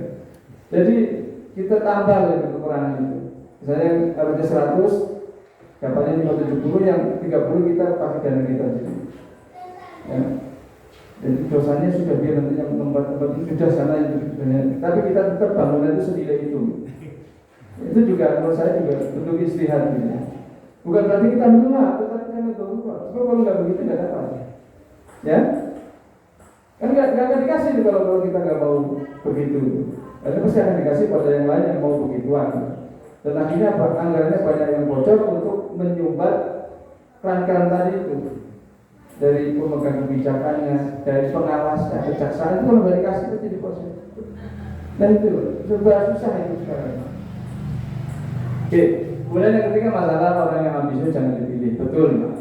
Tetapi pada masa sekarang kita tidak bisa memaknai hadis ini secara tekstual. Sebab kalau kita maknai seperti apa adanya, maka tidak ada orang Islam yang kemudian bisa menjadi wakil kita di legislatif, tingkat kabupaten, provinsi sampai pusat. Karena semuanya berambisi kan, mendaftarkan diri kan ambisi gitu ya. Karena itu sudah menjadi prosedur yang jadi gini, jangan kemudian kita menggunakan apa namanya. Pada zaman Nabi kan belum ada sistem pemilihan umum kita. Jika orang dipilih itu bukan karena dia ambisi, tapi karena dipilih oleh masyarakat. Nah, cara semacam itu kan tidak bisa sekarang kan. Sekarang dia mungkin di dalam masyarakat tetap harus dia juga melalui proses didaftarkan di KPU menjadi calon legislatif dari partai apa dan sebagainya. Itu harus diikuti. Kalau kita tidak mau berpolitik, maka jangan sedih kalau kemudian kita dikuasai oleh orang-orang muslim. Padahal politik itu sangat penting. Dengan sekedar tanda tangan dari seorang pejabat yang membela Islam itu cukup untuk menghentikan Alexis itu ya, tempat hiburan malam di Jakarta itu. Cukup dengan tanda tangan gubernur, tidak perlu demo berdarah-darah. Karena itu penting kita memilih pemimpin yang mewakili. Jadi ambisi di situ artinya adalah bahwa orang itu betul-betul murni jadi pejabat karena ambisi bukan untuk mewakili rakyat, tetapi ambisi untuk mengurus keuangan negara dan sebagainya. Itu yang jangan dipilih. Kalau dia misalnya dicurigai sebagai anteknya oligarki, ya, karena kan negara kita dikuasai oleh oligarki, para pemilik modal. Sehingga pemilu itu nanti sudah dipastikan siapa pemenangnya. Itu yang membuat kita sedih. Pemilu itu nanti bisa dipastikan. Dan yang menang adalah yang didukung oleh oligarki yang bisa dikendalikan gitu ya. Nah, dan itu kita tahu lah siapa yang kira-kira bisa dikendalikan ya. Yang sekarang lagi untuk moncer itu karena mereka dikampanyekan memang. Jadi kayak presiden kita seperti Jokowi itu bukan karena dia hebat untuk jadi presiden, tapi karena dibuat hebat oleh media. Kenapa? Karena dia dikendaki oleh oligarki. Akibatnya kebijakannya lebih menguntungkan pada kepentingan oligarki ketimbang kepentingan rakyat kecil. Nah, itulah pentingnya kita sadar politik ya. Bapak Ibu, terutama ibu-ibu, jangan kalah ya. Sekarang mak-mak itu kan jangan dilawan ya. Mereka juga ikut demo gitu. Tidak apa-apa, itu bagian dari cara kita untuk mewujudkan pemerintahan yang soleh, pemerintahan yang baik, yang mewakili umat Islam ya, membela umat Islam. Jadi jangan kemudian kita mengatakan orang yang mencalonkan diri menjadi anggota legislatif itu orang yang ambisius karena dipilih. Kalau begitu siapa yang kita pilih? Orang yang nggak mencalonkan ya, ada gunanya juga. Tapi yang kita lihat kan punya track record, punya masa lalunya bagaimana, lalu bagaimana kecenderungan keberpihakan dia kepada kita sejauh mana ini ya. Saya kira nanti ini akan lebih penting ketika menghadapi masa-masa pemilu yang akan datang. Kita kira, saya kira demikian Pak. Mungkin ada yang lain Pak Syahsan? Ya. Cukup nanti kita lanjutkan pada pertemuan yang lain di Mas. Saya kira demikian.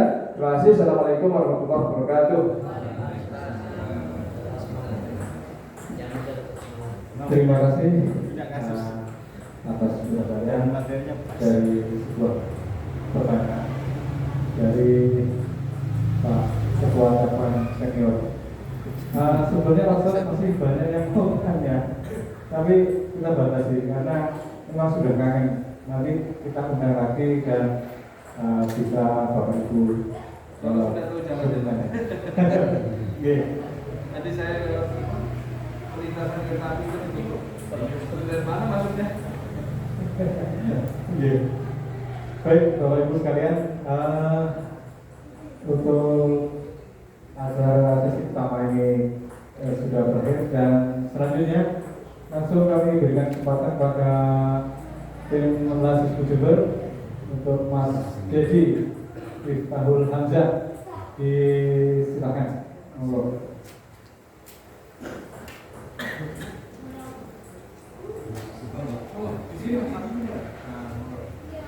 Karena momennya sudah menjelang hari raya Idul Kurban.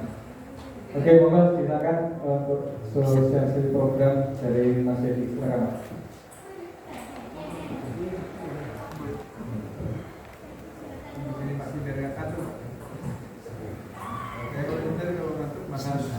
Bismillahirrahmanirrahim. Assalamualaikum warahmatullahi wabarakatuh.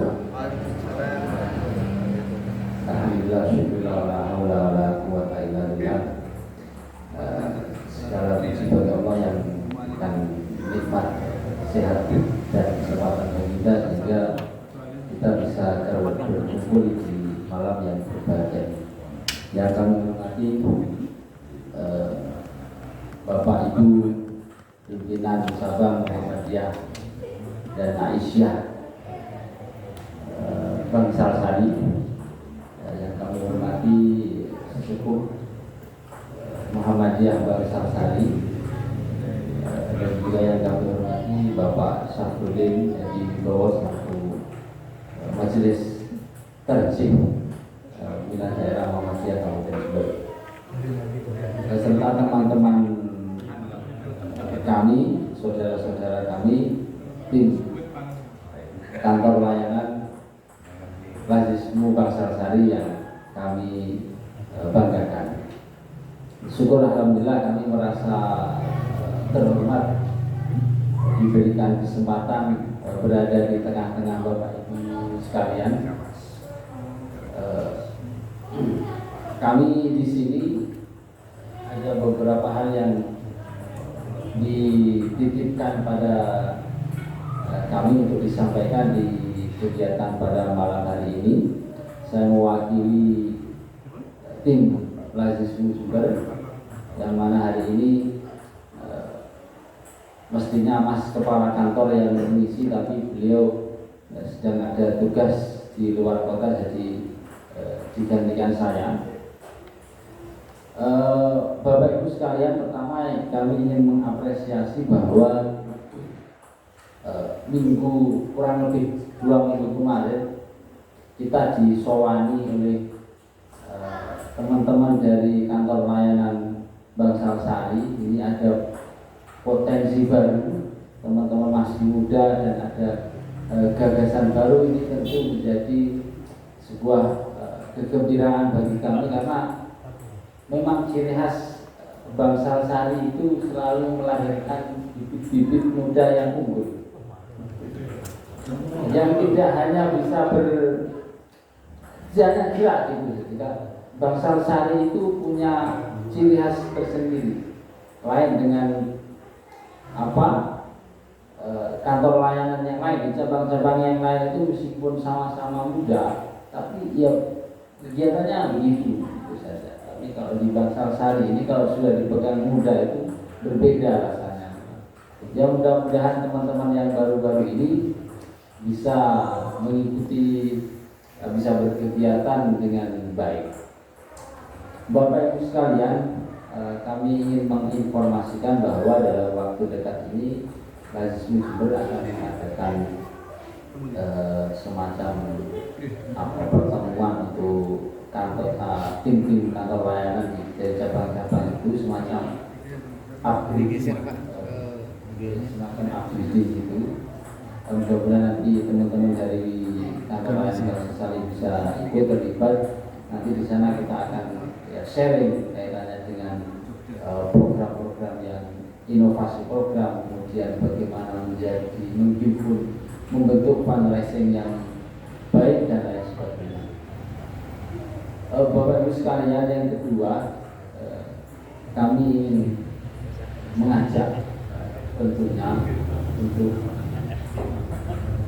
senantiasa dan selalu setiap kegiatan filantropi atau mari sekalian kalau ingin berdonasi apa saja melalui Lazis, baik melalui kantor layanan ataupun langsung ke Lazismu di daerah. Kenapa ini perlu kita sampaikan dan tekankan? Kami ingin menginformasikan bahwa pada tahun 2021 kemarin, sekarang 2022, hasil audit tahun 2021 kita Lazismu secara nasional itu berada di peringkat 6 dari las-las yang lain. Lazismu sebagai representasi dari Muhammadiyah di wilayah filantropi ini kalah. Kita berada di urutan 6. Artinya urutan 6 itu kalau bahasa anak-anak pesantren itu ngayak-ngayak itu diambil dari bahasa Arab kayak malu. Ngayak-ngayak ini misi-misi Muhammadiyah yang notabene punya amal usaha yang begitu besar, kok mengkonsolidasikan transaksi keuangan dalam kegiatan ZIS ini kok kalah? Kan luar biasa, aneh. Maka kami bertekad untuk akan terus menggalang, mensosialisasikan bahwa kita harus Kalau mau berinfak ya zakat melalui rasisme. Saya kasih contoh seperti ini. Loh, saya sudah ke sini mas. Saya sudah ke misalnya punya Sari punya apa namanya panti asuhan. Saya titipkan ke panti asuhan. Bisa pak. Caranya gini. Jadi titipkan uangnya ke rasisme. Disampaikan, mas ini nanti sampaikan ke panti asuhan. Karena kebanyakan waktu kalau sudah jenengan masuk dana itu ke masjid misalnya panti asuhan atau ke lembaga tertentu, itu susah konsolidasi keuangannya ke rasisme itu.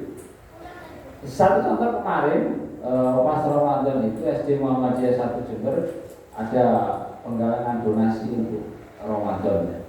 Tapi dananya Pak sudah terkumpul akan dibagi-bagi ke panti ini berapa, panti ini berapa, pondok ini berapa. Kita sampaikan, Pak Bu, rasisme saja, titipkan ke kita, nanti kita yang menyampaikan. Jadi tulis mau diberikan ke panti mana saja, nominalnya berapa. Jangan amplopi sudah kalau tidak percaya.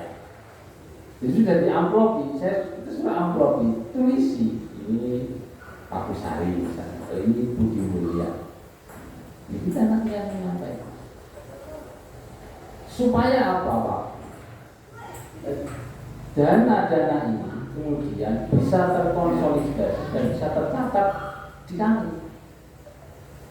Sehingga ya akhirnya perolehan kita, penghimpunan secara daerah ya ini juga akan berpengaruh pada penghimpunan secara nasional yang mudah-mudahan nanti peringkat kita ini ada, kita bisa berada di tempat yang semestinya kira-kira kurang lebih.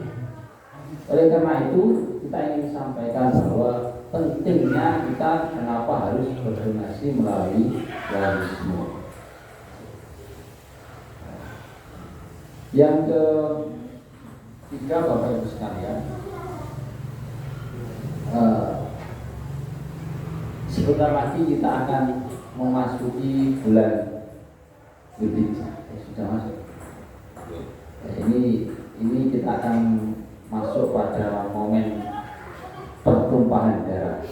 Sampaikan seperti itu. Kalau ini pertumpahan, bukan pertumpahan darah yang itu ya perang itu dan lain sebagainya, tapi kita akan ada kurban. Ini perlu penting untuk kita sampaikan bahwa rasisme Jember, rasisme secara nasional ini punya gawe, punya inovasi kurban yaitu rendangmu. Ini perlu kita sampaikan Bapak Ibu sekalian karena supaya kita semua tahu minimal kalaupun tadi disampaikan kurban kita sudah riset yang biasa itu mas, sembelih, potong cecer-cecer itu dibagi langsung ya, lebih sernya gitu, tidak masalah. Memang itu tidak bisa dihapuskan, itu harus ada karena untuk sebagai menggembirakan kita semua. Tapi ini perlu kita sampaikan sekali lagi supaya kita sama-sama tahu dan mengerti, Muhammadiyah itu punya program inovasi seperti ini, sehingga suatu waktu misalnya ada lembaga-lembaga yang lain atau las-las yang lain memperkenalkan kita punya program ini, kita tidak minta tapi ya mestinya Muhammadiyah itu punya program begini, padahal kita sendiri sudah punya. Nah ini perlu kita sampaikan bahwa dasar kita kenapa harus diolah kurban ini. Jadi kita ada program rendangmu ini Bapak Ibu. Jadi daging yang hasil hewan kurban waktu itu ya dipotong di hari tasyrik itu tidak langsung dibagi, tapi diolah terlebih dahulu, masuk ke pabrik, diolah menjadi rendang kemasan. Bapak Ibu juga pernah tahu atau sudah pernah merasakan ya, seperti ini. Nah, ini bisa tahan sampai 2 tahun tanpa pengawet, Pak Ibu. Jadi sehat. Tujuan kenapa dibikin seperti ini adalah karena jumlah daging kurban pada saat hari H itu luar biasa. Mungkin di satu tempat kurang ya, tapi di tempat lain ternyata luar biasa berlebih. Kita itu sering di daerah itu juga Mas tolong diambil daging sekian, Mas tolong diambil di sana sih. Nah, daripada daging yang berlebih ini, kalau kemudian kita olah sehingga bisa tahan lama, keperuntukannya juga lebih luas karena ini tahan lama, sehingga ketika ada momen-momen bencana ya kita tahu, tidak usah jauh-jauh di kota kita saja Jember ini hampir setiap tahun ada banjir, longsor, gempa, dan ada. Nah, makanan-makanan seperti ini, kalau sudah kita itu ada bencana, itu kan yang dicari adalah makanan yang cepat saji, yang instan. Sementara yang kita tahu makanan instan itu cuma instan. Ya. Sedangkan kita tahu bahwa mie instan itu tidak sehat. Nah, inilah kenapa kita kemudian ada kajian membuat daging olahan kurban seperti ini. Ini tidak hanya ringkes praktis, tapi juga sehat dan bergizi tinggi, enak. Nah itu. Nah, jadi kami berharap nanti kami akan berkirim surat ke masing-masing cabang, setiap cabang yang kita kirim surat untuk ikut berpartisipasi mendukung program ini. Ya, mudah-mudahan kalaupun tidak secara lembaga ya, mungkin ada Bapak Ibu salah 1, salah 2, salah 3 yang nyator ingin ikut bergabung atau salah semua ikut bergabung di program ini, karena ini adalah bagian daripada mendukung program-program persyaratan Muhammadiyah. Demikian Bapak Ibu sekalian yang dapat kami sampaikan. Barangkali ada pertanyaan bisa dilanjutkan. Kami akhiri. Astagfirullah. Assalamualaikum warahmatullahi wabarakatuh. Oke Bapak Ibu sekalian, ini sudah dibuka tanya jawab. Barangkali perlu penjelasan juga, mumpung narasumbernya masih ada di sini. Monggo silakan. Korban, monggo. Bapak Haji Subandri ya.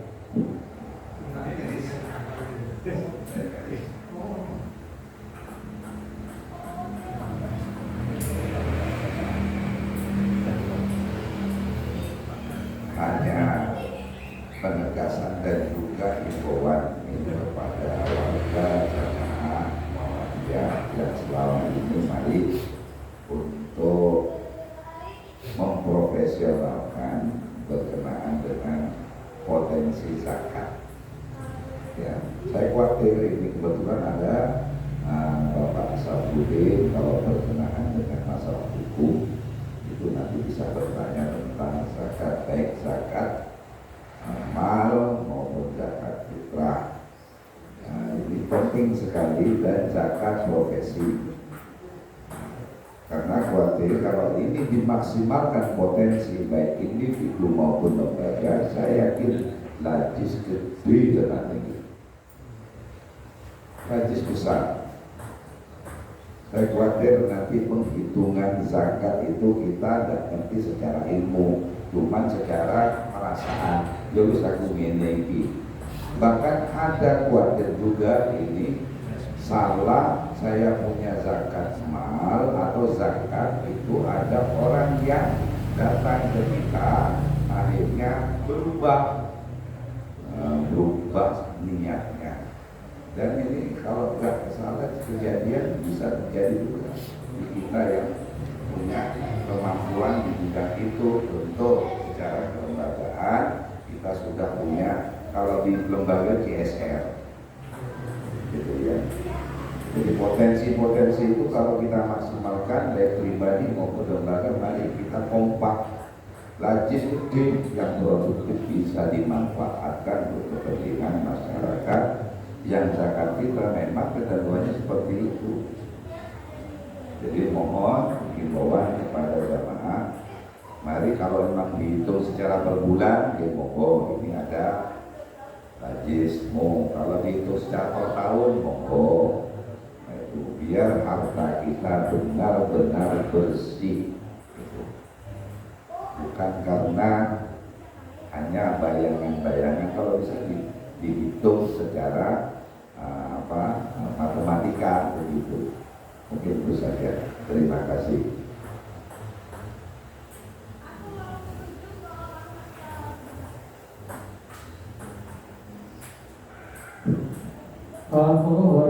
Kalau masih ada dan kalau tidak ada, tidak apa-apa, tidak dimarahi. Nah, mungkin ada brosur yang akan diberikan dari ya sudah ya.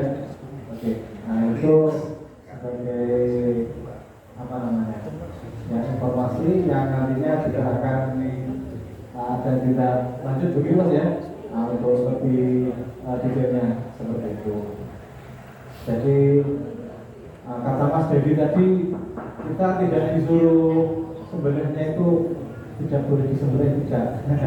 Jadi tidak perlu khawatir ya, karena memang untuk namanya sosialisasi itu masih awal mengenalkan.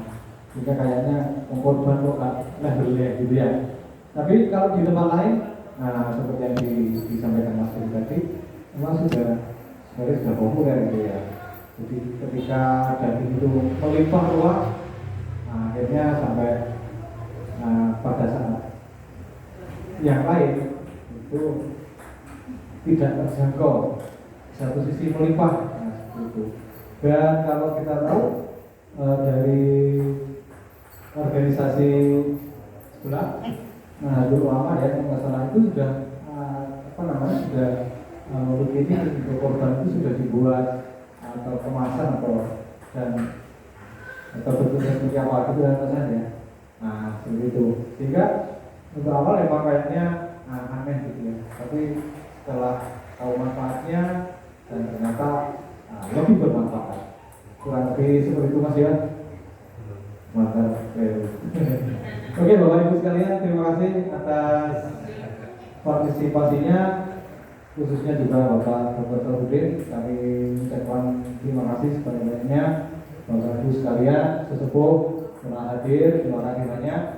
Dan rupanya bisa dipukul malam, insya Allah akan kita adakan pertemuan lagi sehingga bisa di pos-pos ini untuk tanya-tanya. Oke, itu saja, kurang lebihnya saya mohon maaf. Saya akhiri. Assalamualaikum warahmatullahi wabarakatuh. Waalaikumsalam warahmatullahi wabarakatuh.